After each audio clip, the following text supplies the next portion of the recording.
গণেশ পূজা বুলি ইয়া দুবু আৰু মই দুইজনীয়ে মিলি পূজা ভাগ দিলোঁ তাৰে অকণমান ভিডিঅ' কৰি ৰাখিছিলোঁ জানেনে অলপ বোলো স্মৃতি হিচাপে থাকি যাব নহয় জানো তাৰে অকণমান ভিডিঅ' হে আৰু আপলোড কৰিছোঁ ইয়া গণেশ বাবাক আনি বেটিয়ে এই বহাইছে এতিয়া আৰু তেওঁক মই ইয়া প্ৰসাদখিনি আগবঢ়াই দিছোঁ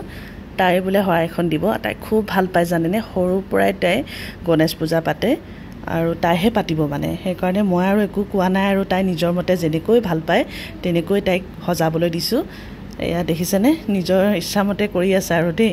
ভালেই লাগিছে বাৰু তাই যে আগবাঢ়িছে নহয় জানো আৰু এনেকৈ শিকিব লাগিব লাহে লাহে মই মাৰ পৰা শিকিলোঁ তাই মোৰ পৰা শিকিছে আৰু পিছে মায়ে আইডিয়া দি আছে আৰু আমাক দুইজনীকে এনেকৈ কৰিব লাগে তেনেকৈ কৰিব লাগে কিন্তু শৰাইখনকো নিজেই এয়া আগবঢ়াইছে দেখিছেনে সজাইছে আৰু নিজেই ঘৰতে লাগি থকা জবা ফুল 3 পাহ ছিঙি আনিলোঁ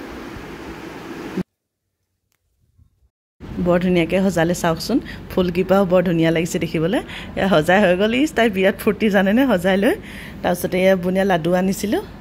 আৰু গণেশ বাবাকতো আৰু লাডু দিবই লাগে নহয় জানো এয়া লাডুও দি দিলোঁ আৰু এয়া প্ৰসাদৰ ভাগ আগবঢ়োৱা হ'ল আৰু তাই এতিয়া পূজা কৰি লৈছে তাৰপিছত এই আৰু শৰাইখন এনেকৈ দি মনটো বহুত ভাল লাগিলে জানেনে এয়া তুলতুলো সেৱা কৰিছে সিও বৰ ভাল পায় গণেশ পূজা বুলি ক'লে তাৰ কথাও শেষ নহৈছে একবাৰে আৰু শেষত মই এয়া সেৱা কৰিবলৈ আহিছোঁ আৰু